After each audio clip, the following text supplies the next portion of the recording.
Welcome to a brand new Rome 2 Total War Divide et Imperator mod campaign that I'm going to be running as Carthage, because I have never managed to have a successful Carthaginian campaign, and by God am I determined.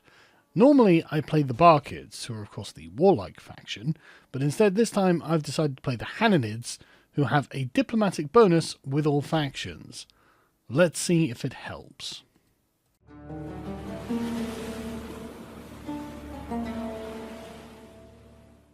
This is the mighty empire of Carthage, stretching from the Pillars of Hercules in the west to the sands of Libya in the east.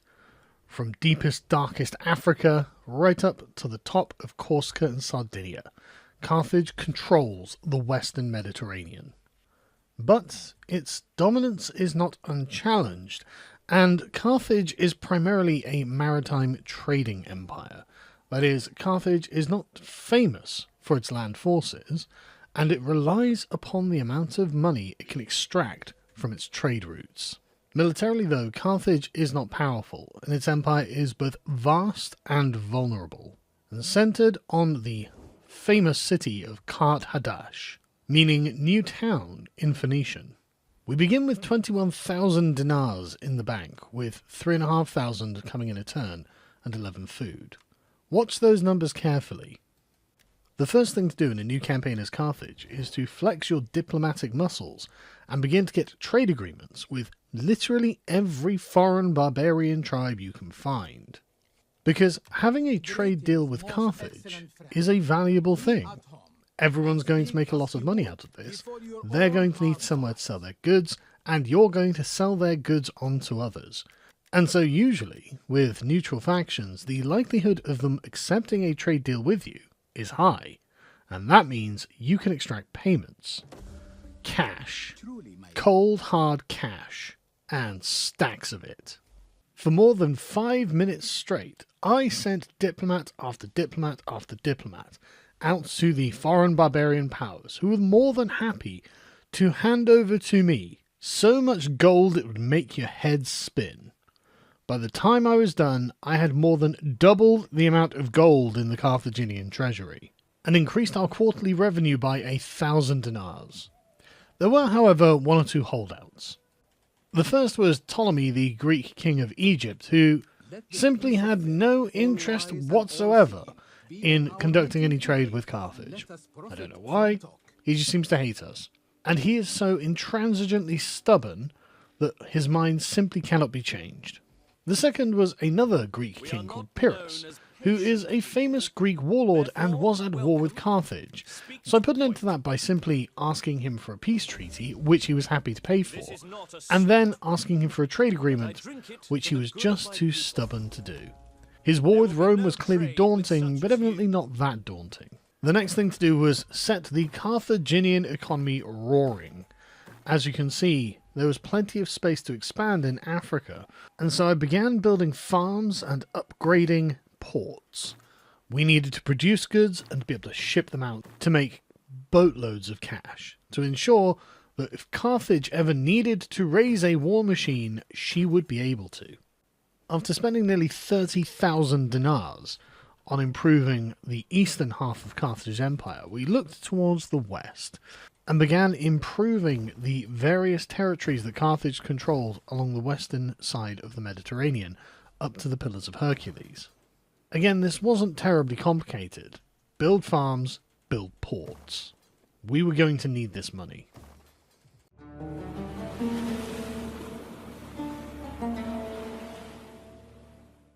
The next term was dedicated to continuing to improve the Carthaginian economy, upgrading infrastructure on the Balearic Islands and in Mauritania.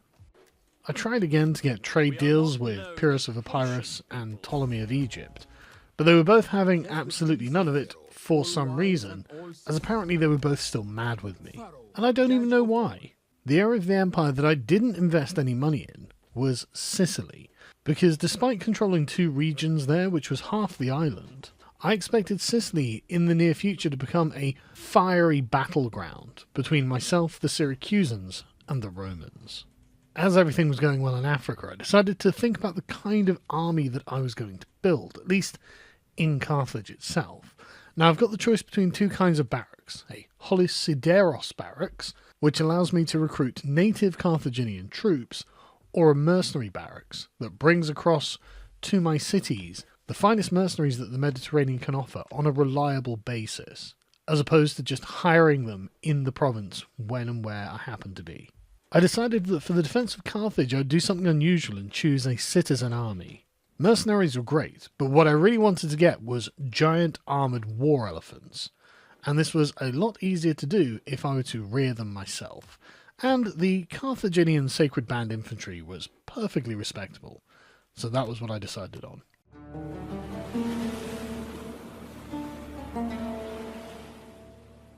From this point onwards, at least for the early stages of the game, the turns are actually quite short and quite simple. Given that at this point I wasn't actually at war with anyone, I had about 5,000 dinars coming in each turn, and I was waiting for things to be built, all I needed to do was continue pumping money into my own economy and upgrading my provinces to make them as efficient as possible. I spent a bit of time looking at my finances, but honestly there was not really much there that I didn't already know, and so I thought what I would do is badger Ptolemy to give me the trade deal that I was looking for. And he shot me down. Again.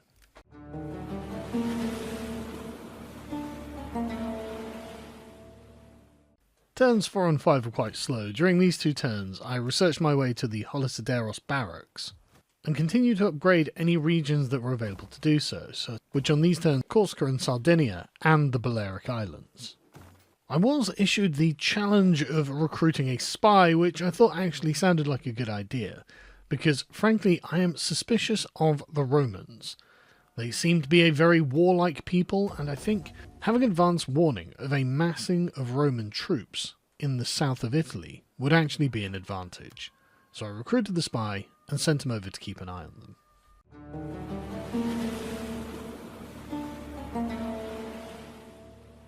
In turns 6 and 7 I decided to start militarizing the southeastern coast of Spain. I decided I was going to build a muster field in Gadia and a mercenary procurer in Mastia, and what this would allow me to do is recruit all kinds of units in Spain for when I proceeded to begin to conquer it. That aside though, all of the excess income that Carthage was making I ploughed straight back into the economy. In the Balearic Islands and in Western Africa, I decided that we would just simply keep building things, keep improving our level of civilization, including shrines that gave us plus 5% to maritime commerce. Thanks so much, Baal Zephon. And all this investment was beginning to pay dividends, as on turn 7, almost all of the production that we were doing in Africa clocked over and was complete, and suddenly Africa was making nearly double what it was making at the beginning. In only 1 year in game time, from 278 BC to 277 BC, I had nearly doubled the income of the Carthaginian Empire. What a result.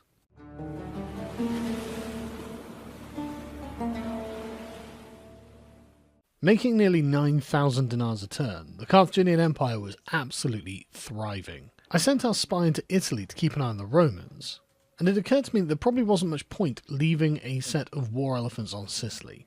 I didn't have the manpower to defend Sicily, and a unit of elephants would probably be useful elsewhere if I did need them, so I decided to bring them back to the mainland. Meanwhile, the one mission that the Carthaginian Empire had was build, build, build. We poured endless amounts of gold into infrastructure upgrades. We were going to make this the richest area of the world, second to none. Nobody was going to have more money than the Carthaginian Empire. On turn 9 I was finally able to build the Holosideros barracks in Carthage, while upgrading the great port of Carthage at the same time.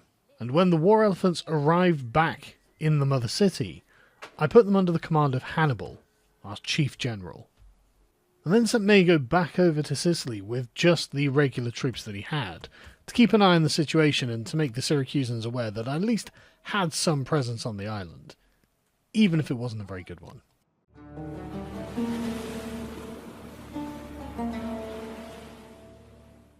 After 2 years of uninterrupted peace and skyrocketing GDP growth, we had our first signs that all was not well in the Carthaginian utopia. Aside from some small-scale banditry that was causing a bit of unrest in southern Spain, we were hit with the very alarming and very surprising message that there was apparently rampant piracy on the high seas, which would doubtless interfere with Carthaginian merchant shipping. I thought, well, okay, we're a naval empire. That's surely not going to be that much of a problem. I'll just get the navy to go and deal with the pirates. Surely, after all, that is their job. And so I did a brief scan looking around the coastal regions of the Carthaginian Empire, looking for where our navy must be docked. I couldn't see it just sailing around at sea, so I assumed it must be docked in Carthage, but no, I couldn't find it there either. And so I went into the faction information panel and had a look around, went to the faction summary and discovered, oh, we have 0 fleets, which really I thought was quite strange for a naval empire, but at least we had the money to do something about it. So I went to Carthage and looked at the available generals who could command a fleet for me. I chose Himmelcar of the Landowners Party because, frankly, it wasn't going to cost me any extra money, apart from the 950 to kit him out in a lovely ship. But once that was done, Carthage had the beginnings of a navy, and I began recruiting ships full of crack Carthaginian marines to be able to deal with any pirates at sea. Meanwhile, the war against the Romans had not been going well for Pyrrhus, and he had been booted out of Italy. So I thought maybe he would now finally be interested in a trade deal, and he was. Ptolemy, of course, wasn't involved in a war with the Romans, and was generally displeased to see me, and when I asked him for a trade deal, he just told me to piss off. But the most important thing this turn was a non-aggression pact I signed with Syracuse. Now, Carthage and Syracuse have a rocky history of being at war with one another and besieging one another's cities. So to form a non-aggression pact meant the beginning of peace on the island, and more importantly, security for Carthage and her trade.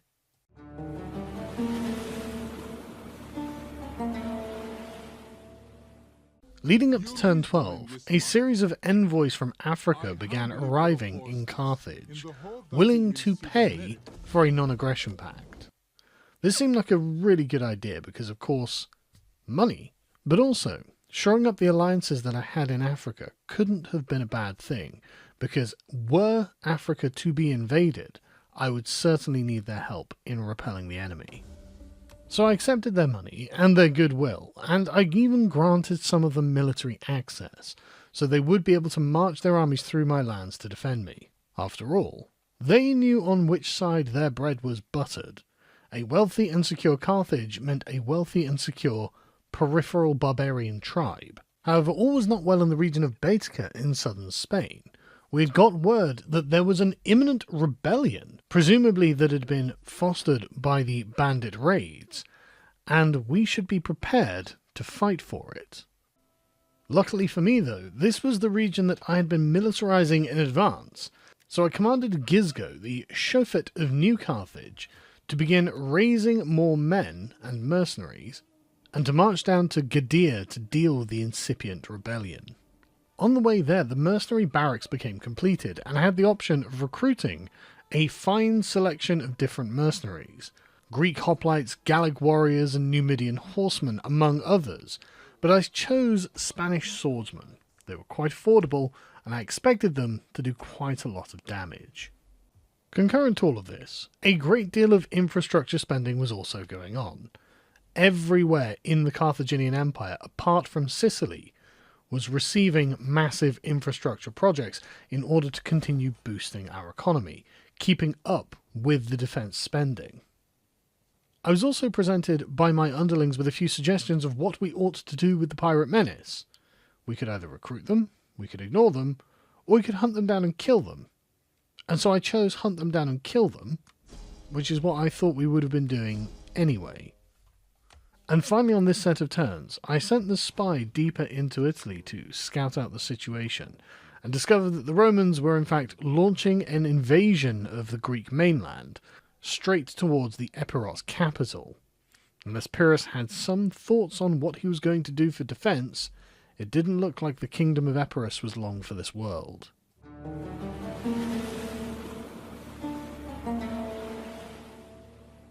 There is always a good reason to maintain good relations with your neighbours, and one of those reasons is that they may, like the Turdetani here, a Spanish tribe which I had a very good trading relation with, they may deal with your problems for you, as they valiantly decided to come to my rescue before my army of Iberia could arrive there and deal with my rebels for me.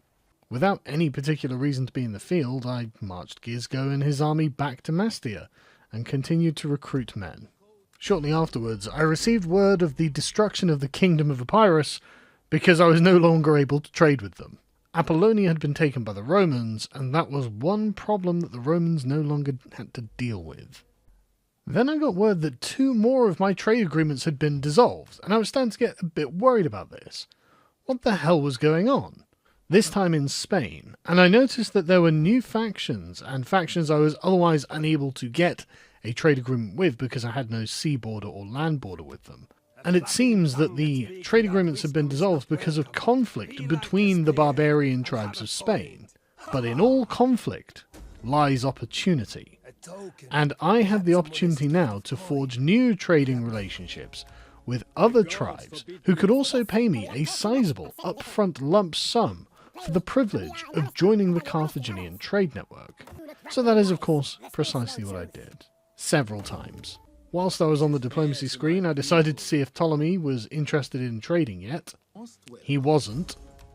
But I used this money to continue the Empire's infrastructure projects, build up an even bigger trade and tax base, further strengthen slowly but surely the Carthaginian army, whilst building stronger and deeper defensive alliances with my African neighbours.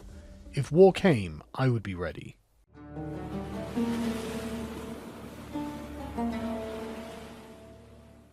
The autumn of 275 BC saw a massive uprising occur in Mauritania. Bandit unrest, combined with general discontent, caused a local noble to go into open revolt and begin recruiting an army. I wasn't terribly worried about this because Gisgo and his army of Iberia had been slowly but surely recruiting men in Mastia, and so I marched them out, recruiting men along the way in order to go and crush the revolt. The journey was a long and arduous one, and over the course of 3 turns worth of movement, I managed to find enough Iberian swordsmen to properly pad out my ranks. Iberian swordsmen are superb assault infantry, much better than the recruited Spanish swordsmen that I had from the barracks. Meanwhile, in the rest of the Empire, I continued, obviously, upgrading the infrastructure, making sure that we were at peak productive capacity. And in Carthage, I decided that actually I didn't really want these novice war elephants. They weren't well armoured, they were costing me a lot of money, and I wasn't using them, and I would rather have armoured infantry instead. So I disbanded them. And finally, my spy kept an eye on the Romans. They seemed to be very busy in Greece. They didn't seem to be looking at going west at all.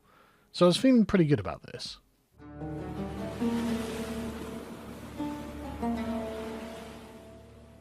On turn 19, there was a rebellion on Sicily. However, leading up to turn 19, my good friends the Syracusans decided to intercept the rebels and drive them onto their own turf, making them not my problem. But what were my problem were the rebels at Tingis. Fortunately, Gisgo had finally managed to arrive, and so we went and engaged them on the field. Though on paper we had the advantage, my army was completely untested, and half of them were mercenaries I had not used before in battle, and this was in fact the first major battle that Carthage was fighting. So I didn't want to go in guns blazing and end up racking up a defeat, because, and I didn't mention this before, but with this campaign I will not be using any quick saves. I will not be reloading it if we lose. So if we lose, then the loss is permanent. I deployed in a fairly standard arrangement, the Carthaginian phalanx in the centre, with the 2 groups of Iberian swordsmen on either side. I put the weaker and less reliable Iberian swordsmen on my right flank, so they had the advantage of high ground on the hill, with the Balearic slingers to their direct right. However, I noticed that the enemy cavalry had deployed on their left flank, putting them on the opposite of my right flank, and I only had 2 units of cavalry, so I redeployed them to the far right of my army, so they'd be able to directly engage with the enemy's cavalry and rout it, because they only had one unit of cavalry. We were on the attack and they were on the defense, and so I moved my entire army up in good order to be able to begin to surround them and hopefully cut them off. Their cavalry spotted mine and went out to skirmish with them, or at least mark them on the field, but ended up getting a few volleys from the Balearic slingers. The rebel commander Jugurtha had nowhere to go really. In front of him were the mercenary Iberian swordsmen, and around to his flank were my cavalry, and so the Balearic slingers were able to just volley him into fleeing. Meanwhile, their infantry clashed with my shield wall, but the volleys of javelins that they were throwing at my weaker Iberian mercenaries were really starting to tell. Fortunately, the ad hoc Iberian mercenaries I had on my left flank were not only far stronger, but opposed by far less of a force. They had overstretched themselves to compensate with my right flank and hadn't been able to deal with my left, and so these Iberian mercenaries were able to get behind their lines and start playing merry hell, and these guys are good. Over on my right flank, though, the Iberian mercenaries there were starting to struggle. It's worth noting that the enemy that we're facing are all silver tier veterans, and my guys were fresh out of recruitment and had no particular experience whatsoever. Some of them were definitely starting to feel the pain. Thankfully though, I was able to bring my horse and the Iberian infantry on the left round on both flanks to create a double envelopment, and the enemy began routing. From this point, the battle was already won. It was merely a formality to drive the rest of the enemy off the field.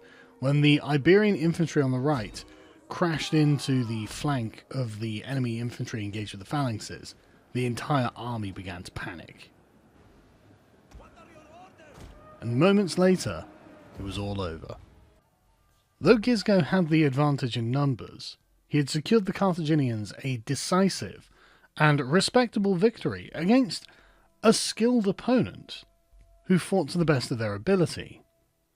But with this, the rebels were crushed. The empire was secure, and Gisgo had done his duty. And needless to say, the rebels were all put to the sword.